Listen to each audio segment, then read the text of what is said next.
Angin malam berhembus pelan di antara rumpun pisang yang berdiri berjejer di belakang rumah kontrakan itu. Daun-daunnya bergesrek seperti bisikan samar, seolah saling membicarakan kedatangan dua jiwa baru yang kini menempati tempat itu. Jalan tanah di depan rumah tampak sepi, lenggang, dan nyaris tidak pernah dilewati siapapun kecuali sesekali suara jauh kendaraan di jalan besar yang tertutup oleh rimbunnya pepohonan. Satu-satunya sumber cahaya hanyalah lampu jalan tua berwarna kuning yang menggantung di tiang besi karatan, berkedip pelan seperti berusaha mati namun dipaksa tetap menyala. Rumah itu berdiri memaksakan dirinya, seperti bangunan yang sudah lama mengalah pada waktu, namun masih belum diberi izin untuk runtuh. Pagar bambunya miring, beberapa bagian patah, dan di beberapa titik terdapat bekas anyaman yang tampak baru diperbaiki namun dikerjakan asal-asalan. Genteng rumah tampak kusam, diselimuti debu dan lumut tipis, dengan beberapa bagian yang nampak seperti pernah ditambal. Cat dinding rapuh, mengelupas, memperlihatkan lapisan-lapisan tua yang mungkin menyimpan cerita-cerita yang tak pernah ingin keluar ke permukaan. Bau tanah lembab bercampur dengan aroma kayu lapuk dan sedikit bau besi tua memenuhi udara di sekitar rumah. Di halaman samping tampak sebuah sumur tua. Dinding sumurnya ditumbuhi lumut hijau pekat dan permukaan airnya yang tenang memantulkan cahaya redup dari dalam rumah, menciptakan kesan seolah sesuatu mengintip dari kedalaman gelap di bawah sana. Sesekali terdengar bunyi duk, duk, pelan dari arah sumur, seperti ada sesuatu yang bergerak di dalamnya. Apakah itu suara batu yang terjatuh atau sesuatu yang lain? Tidak ada yang tahu. Rangga dan Mirani berdiri di tengah ruang tamu rumah itu. Kardus-kardus masih menumpuk. Beberapa barang sudah disusun, tapi sebagian besar masih berserakan. Mereka terlihat lelah, namun di wajah mereka ada secercah semangat untuk memulai hidup baru di tempat ini. "Alhamdulillah, dapat juga tempat tinggal," ujar Mirani pelan. Suaranya terdengar lega namun juga ragu.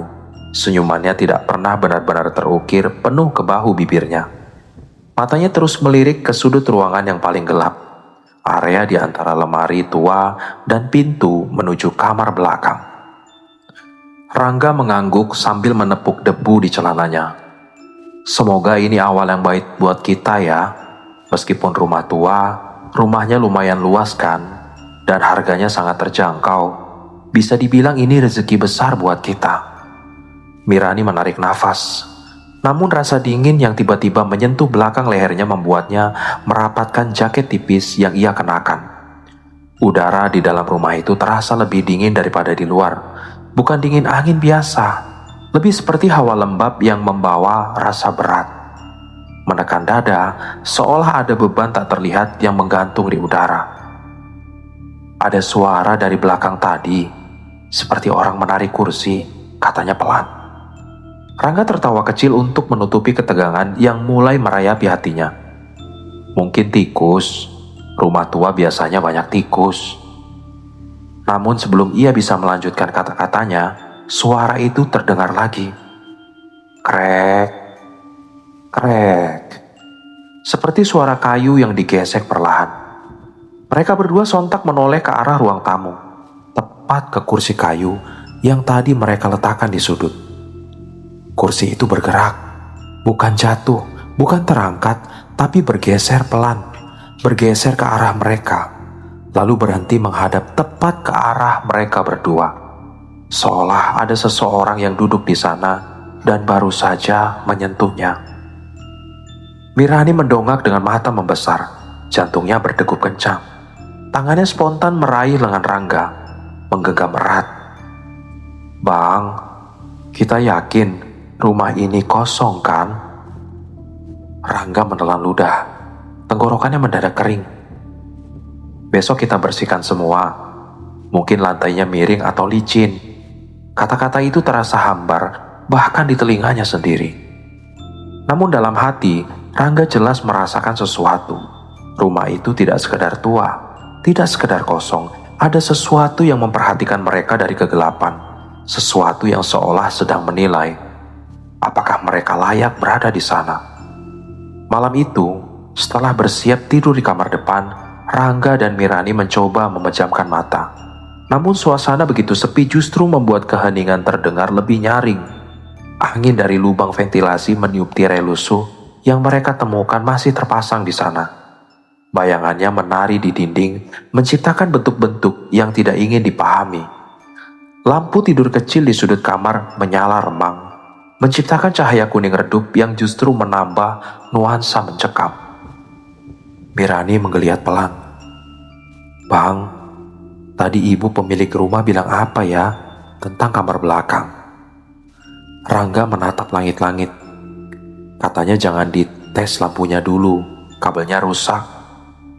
Ia tidak ingin membuat Mirani semakin takut dengan menyebut hal lain yang disampaikan pemilik rumah, bahwa kamar itu sudah lama tidak ditempati dan sebaiknya tidak usah dipakai dulu. Mirani mengangguk pelan, meski jelas rasa gelisahnya belum hilang. "Kok rasanya tidak enak ya bang? Dari tadi kayaknya ada orang yang mondar-mandir." Rangga menghela nafas panjang. Namanya juga rumah tua, bisa jadi suara hewan atau lantai kayunya yang melesak. Mereka mencoba tertidur, namun baru beberapa menit terdengar suara seperti seseorang menyapu lantai dari arah dapur. Perlahan, berulang, berubah menjadi seperti suara kain digesekkan ke lantai, lalu suara langkah pelan, sangat pelan, seperti kaki yang sengaja diayunkan hati-hati agar tidak terdengar. Tapi justru karena itu, suara langkahnya terdengar makin jelas, semakin dekat, menuju kamar mereka. Mirani meremas selimutnya. "Bang, ada orang." Rangga diam. Ia juga mendengar langkah itu. Tidak mungkin ada orang. Pintu depan sudah mereka kunci rapat. Tapi langkah itu mendekat, sampai berhenti tepat di depan pintu kamar. Diikuti suara napas berat. Kedua insan yang ada dalam kamar menahan nafas.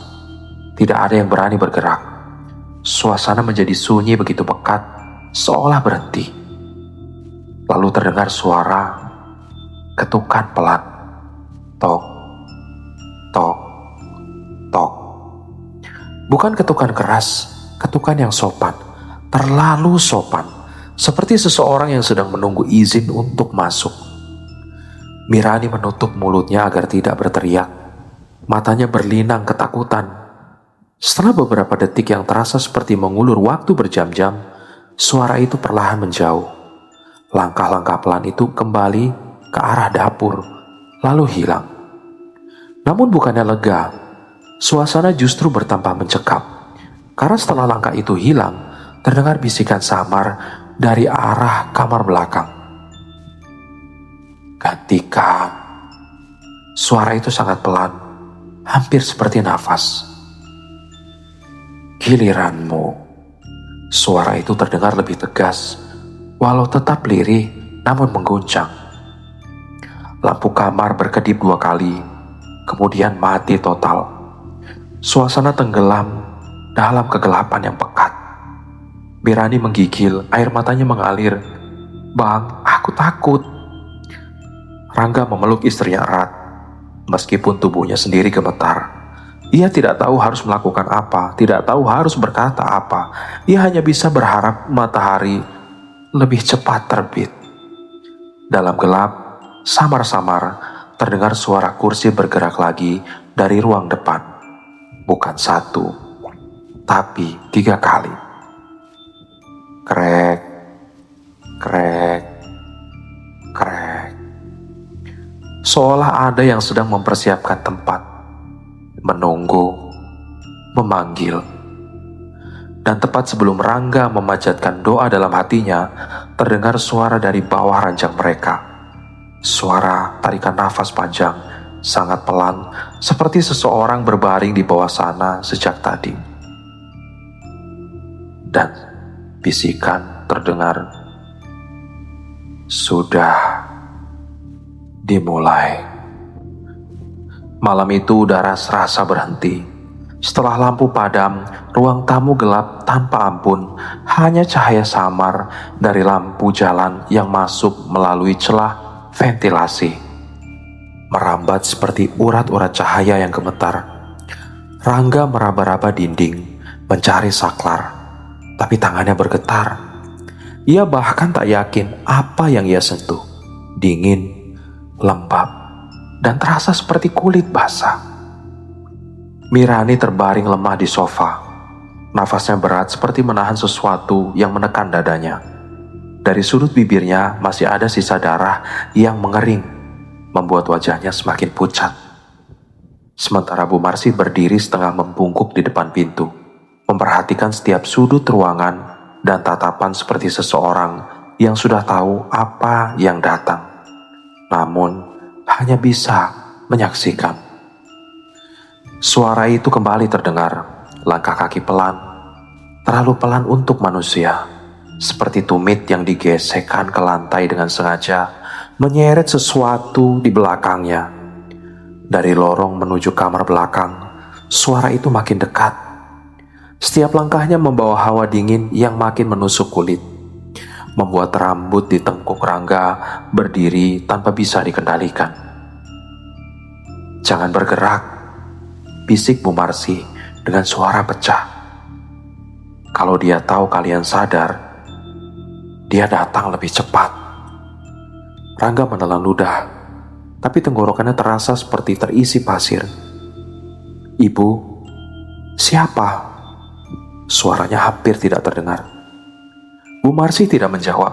Perempuan tua itu justru merapal doa pelan. Suaranya gemetar seperti orang yang sudah tidak yakin pada imannya sendiri. Ketika langkah kaki itu berhenti tepat di ujung lorong, udara menjadi begitu dingin hingga embun kecil tampak keluar dari nafas mereka. Seolah mereka berada di tengah kabut gunung, bukan di dalam rumah sempit daerah pinggiran kota. Hening, lalu terdengar pintu kamar belakang terbuka lebih lebar. Engselnya mengeluarkan suara panjang, seperti jeritan dari besi tua yang dipaksa bangkit setelah bertahun-tahun terkurung. Dari kegelapan kamar itu muncul suara nafas panjang, sangat panjang, seakan seseorang menghirup seluruh udara rumah. Mirani menggigil di sofa sambil menggenggam tangan Rangga, meski kekuatannya hampir habis. "Bang, gelapnya seperti hidup," bisiknya lirih, hampir menyerah. Rangga tidak bisa menjawab. Tubuhnya ingin lari, tapi kakinya mengakar di lantai. Keinginannya untuk melindungi istrinya bertabrakan dengan ketakutan primitif yang mengikat otaknya. Ia hanya memandangi lorong gelap itu, menunggu sesuatu yang belum terlihat, namun keberadaannya sangat nyata. Lalu terdengar suara telapak tangan menyentuh lantai keras. Satu, diseret, lalu yang lain. Bukan langkah kaki lagi, seperti sesuatu merangkak dengan tubuh berat. Kuku panjang menggesek lantai semen, meninggalkan suara tajam yang menusuk telinga, seperti gesekan terdengar dekat, semakin dekat, hingga bayangan panjang melintas cepat di tembok. Mirani menutup mulutnya dengan kedua tangan, menahan jeritan. Ketika sosok itu hampir mencapai ruang tamu, mendadak lampu menyala kembali, seolah listrik kembali hidup tiba-tiba. Semua terdiam. Ruangan terlihat utuh. Tidak ada siapa-siapa di lorong, tapi pintu kamar belakang masih terbuka lebar dan udara dinginnya mengalir seperti kabut kelabu. Rangga langsung mendekati Mirani.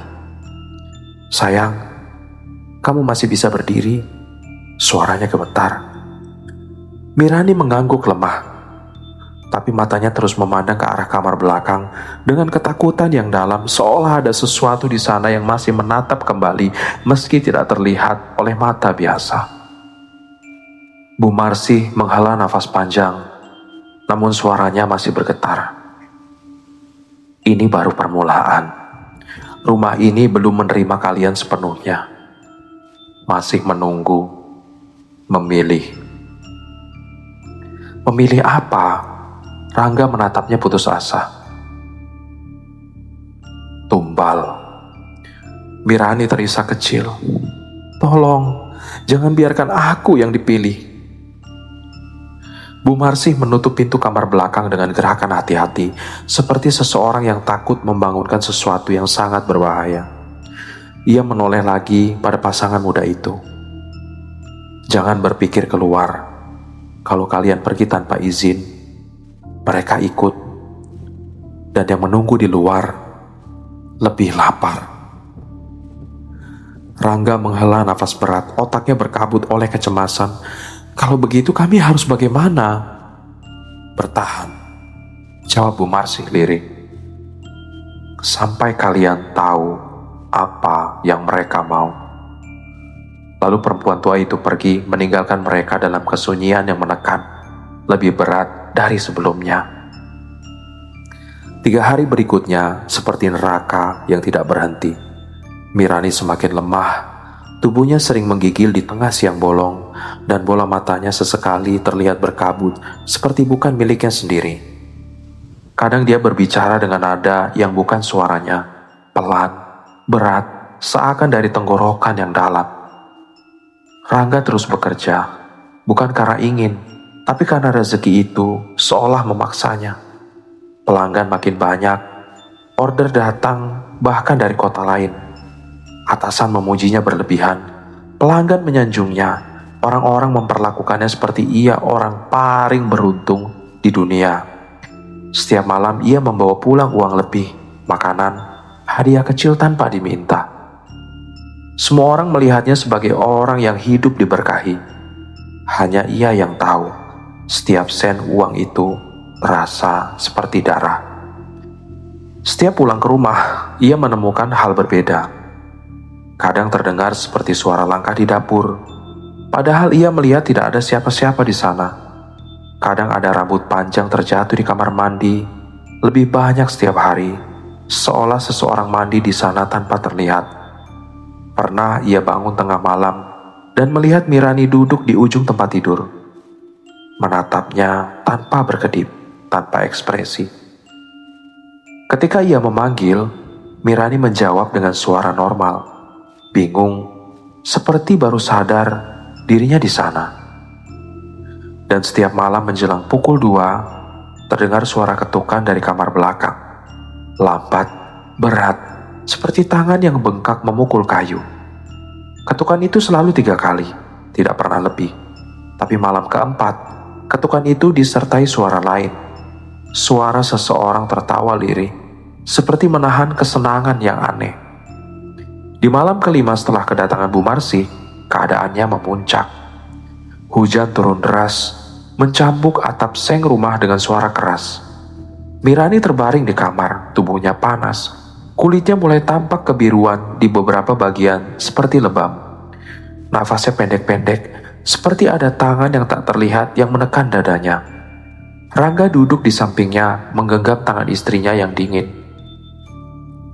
Bang, suara Mirani pelan, hampir tidak terdengar.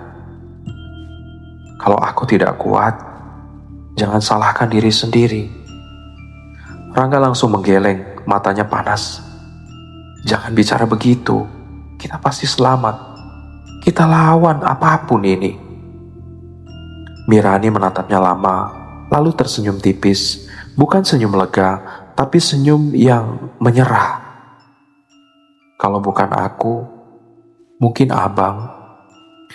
Ketika suara ketukan keras terdengar dari pintu depan, Rangga terkejut, tubuhnya menegang. Ketukan itu bukan seperti orang meminta izin masuk, tapi seperti pukulan marah ingin mendobrak. Rangga perlahan berjalan menuju pintu, sementara hujan di luar terdengar makin deras. Saat dia hampir menyentuh gagang pintu, ketukan berhenti. Hening seketika, hanya suara hujan. Ia menahan nafas menunggu. Tidak ada suara lanjutan. Tiba-tiba dari belakang, di lorong menuju dapur, terdengar suara kursi diseret pelan. Rangga menoleh cepat. Mirani, bisiknya. Tidak ada jawaban. Perasaannya tiba-tiba dipenuhi firasat buruk. Ia setengah berlari ke kamar kembali. Mirani masih di tempat tidur, tapi matanya terbuka lebar, menatap langit-langit, pupilnya membesar ketakutan. "Bang," suaranya gemetar. "Dia masuk." Rangga menelan ludah.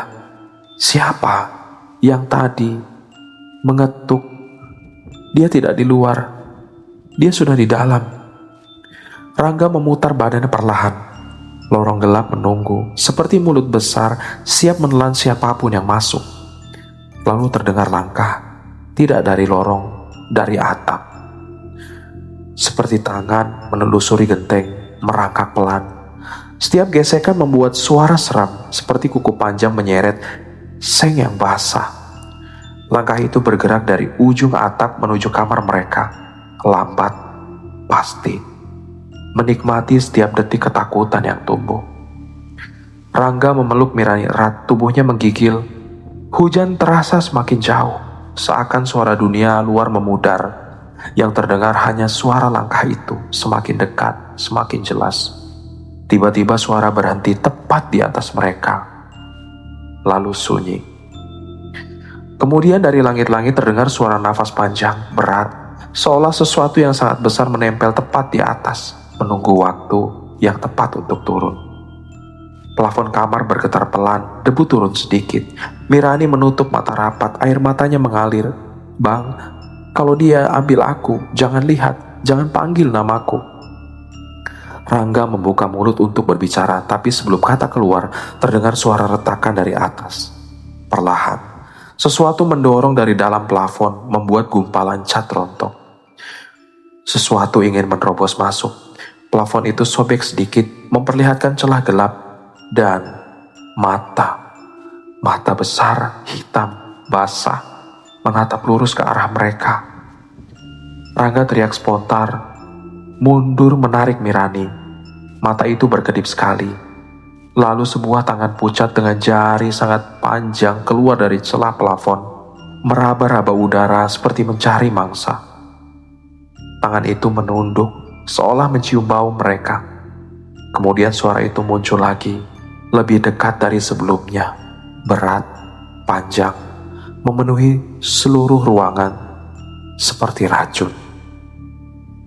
"Sekarang, giliran kalian." Lampu kamar meledak, ruangan gelap total, dan sesuatu jatuh dari plafon. Pagi itu tidak terasa seperti pagi. Langit tampak abu-abu kelam meski matahari sudah terbit. Seolah hari menolak menjadi terang. Rangga menuntun Mirani keluar dari rumah kontrakan. Wajahnya pucat, bibirnya dingin. Setiap langkah yang diambil seperti berat, seolah tanah menahan kaki mereka. Rangga mencoba tetap kuat meski hatinya kacau. Sudah 5 hari Mirani didera sakit aneh itu. Kini ia tidak lagi hanya lemah, cahaya hidup di matanya seolah dirampas sedikit demi sedikit. Bahkan kulitnya yang dulunya cerah kini tampak suram, seperti kain basah yang lama tidak dijemur. Nafasnya pendek-pendek, seperti orang yang baru saja berlari jauh, padahal ia hanya berdiri. "Sayang, kuat ya," ujar Rangga lirih. Suaranya hampir pecah. Mirani tidak menjawab. Ia hanya memejamkan mata. Tubuhnya bergantung pada lengan Rangga. Saat mobil teman mereka akhirnya tiba dan mereka pergi meninggalkan rumah itu untuk sementara, Rangga sempat merasa lega, sangat lega. Untuk pertama kalinya dalam beberapa hari, ia merasa bisa bernafas.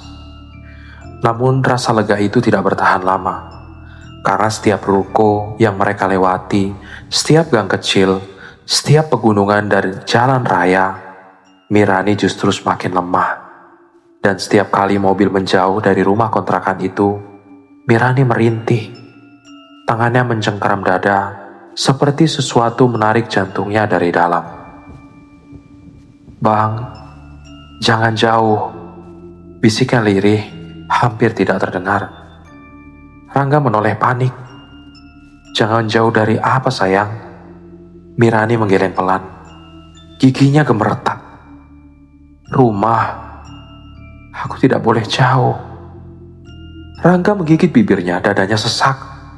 Tidak ada yang boleh memaksa kamu untuk tinggal di tempat itu lagi. Kita cari pertolongan, kita sembuhkan kamu. Namun semakin jauh mereka melaju dari rumah tersebut, semakin keras Mirani menggigil. Wajahnya berubah pucat kehijauan, matanya terbelalak, seolah melihat sesuatu di kejauhan yang Rangga tidak bisa lihat. Mirani menjerit tiba-tiba. "Bang, tolong, jangan biarkan dia tarik aku, jangan biarkan." Teman yang mengantar mereka sampai berhenti mendadak karena terkejut. Mirani mencakar lengan Rangga, kuku-kukunya menggali kulitnya, meninggalkan garis merah yang dalam. Ada kekuatan asing dalam tubuh lemah itu, kekuatan yang tidak wajar. "Bang, dia marah, dia tidak mau aku pergi." Rangga, dengan hati yang remuk, akhirnya mengambil keputusan yang tidak ingin ia ambil. Dengan penuh air mata dan rasa bersalah, ia memerintahkan temannya memutar mobilnya kembali. Saat mobil kembali mendekati rumah itu, nafas Mirani perlahan stabil, tubuhnya berhenti menggigil, dan ketika mereka berada di ujung gang kontrakan, Mirani membuka mata, dan di sana untuk sesaat tergambar sesuatu yang membuat darah Rangga membeku. Senyuman. Bukan lega, bukan bahagia, tapi senyum kosong. Seperti milik orang yang tidak lagi memiliki kendali atas dirinya. Hari ke-10 datang seperti bayangan yang jatuh perlahan namun pasti. Suasana rumah itu tidak berubah, gelap, dingin, bernafas, seakan bernyawa. Sebelum hari gelap benar-benar turun, Rangga memutuskan kembali ke kontrakan sebentar. Ada beberapa dokumen penting yang ia tinggalkan. Sesuatu yang ia butuhkan untuk mencari pertolongan profesional bagi Mirani.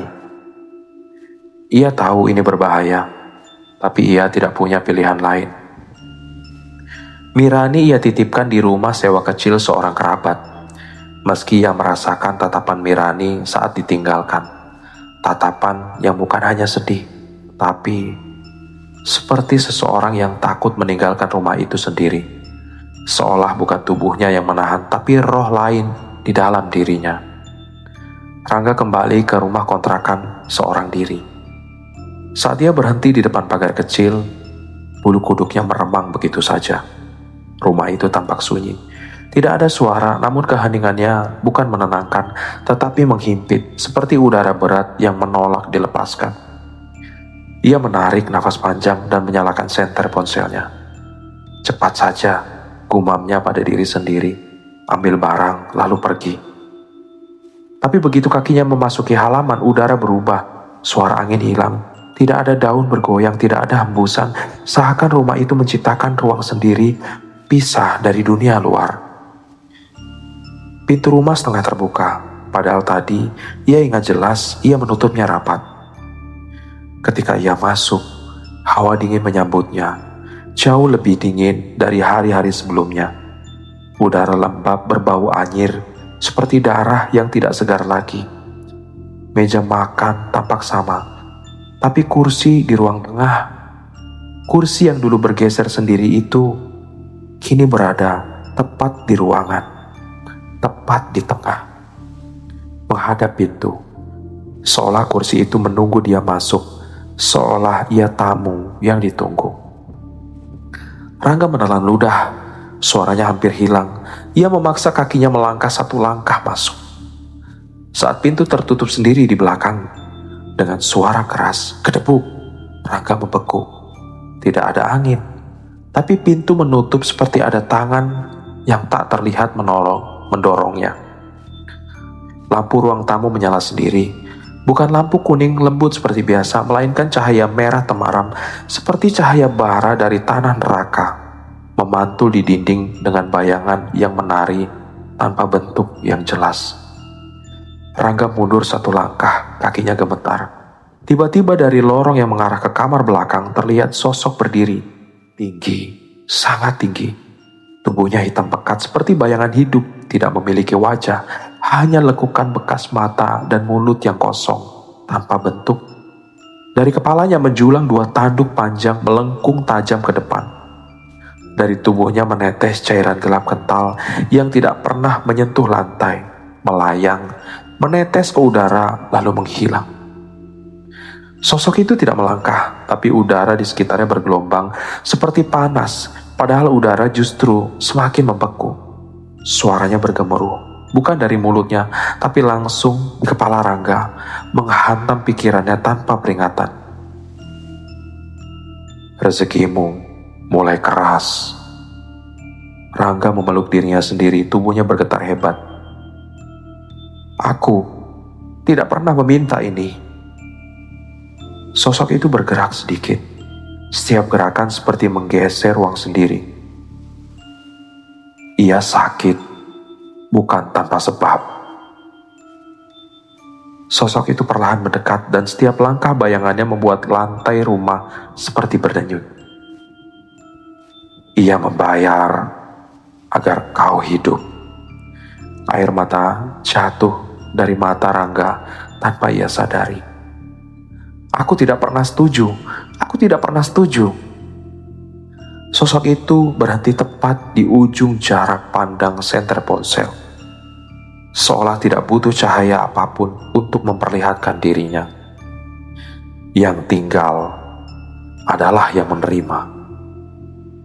Rangga menggeleng liar. Tidak, kami tidak mau. Sosok itu mendekat lagi. Yang pergi adalah yang mengganti. Tiba-tiba terdengar suara langkah cepat, lalu pintu rumah terbuka kuat. Mirani masuk, wajahnya pucat, tubuhnya goyah, namun matanya seolah milik 2 orang. Satu penuh ketakutan, satu lagi kosong, tenang, namun haus. Bang, suaranya bergetar. Aku tidak mau mati. Rangga menatapnya dengan hati hancur. Aku tidak akan biarkan. Mirani memeluknya erat. Tubuhnya panas namun tangannya dingin seperti batu kuburan. Saat itu rumah menjadi hening.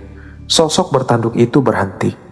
Keheningan itu berlangsung lama.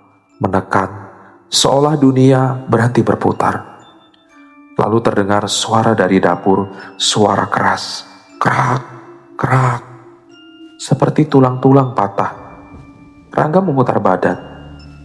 Dari arah dapur muncul Bu Marsi. Tubuhnya gemetar, wajahnya pucat setengah mati. Matanya besar dan merah, seperti orang tidak tidur berhari-hari. Ia berjalan tertatih, memegangi perut seperti menahan sesuatu yang ingin keluar dari dalam. Rangga hampir berteriak melihat kondisi perempuan tua itu. Aku sudah menahan ini puluhan tahun. Suara Bu Marsi parau. Niatku menjaga desa ini dari tumbal lain. Aku menahan. Aku menjaga perjanjian itu. Ia merosot di ambang pintu dapur. Tubuhnya gemetar hebat. Suara nafasnya seperti orang yang hampir tenggelam. Tapi aku sudah lelah. Sosok bertanduk itu mengeluarkan suara rendah, seperti suara ribuan serangga menggerumuni sebuah bangkai. Yang menolak digantikan. Sebelum Rangga sempat bergerak, tubuh Bu Marsi terangkat ke udara. Matanya melebar ketakutan. Tidak, aku tidak. Jeritannya terputus.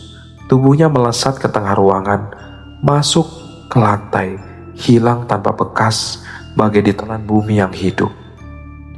Rangga memeluk Mirani erat, tubuhnya gemetar.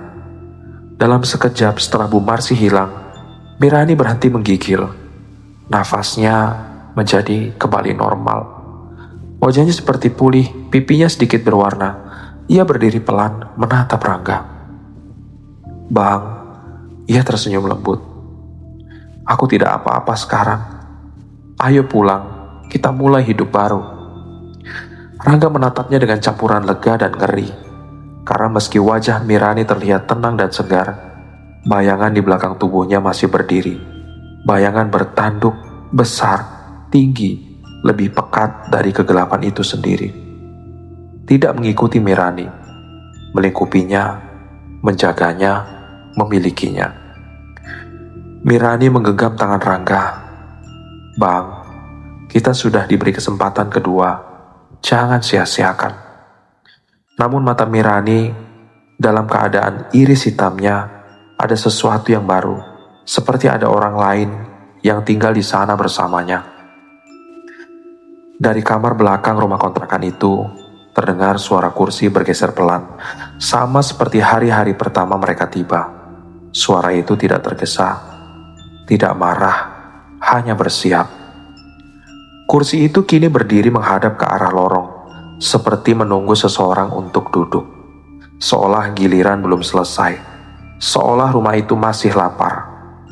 Rangga memandang kursi itu, kursi yang kosong namun terasa penuh. Mirani tersenyum manis padanya, terlalu manis. Bang, katanya pelan. Giliran berikutnya, sebentar lagi. Rangga merasakan hawa dingin menyusup ke tulang sungsum. Sesuatu jauh di dalam rumah itu berbisik. Janji dari kegelapan yang tidak pernah berhenti menuntut. Malam ke-40 belum tiba, dan rumah itu tidak akan pernah berhenti mengambil sampai semuanya lunas.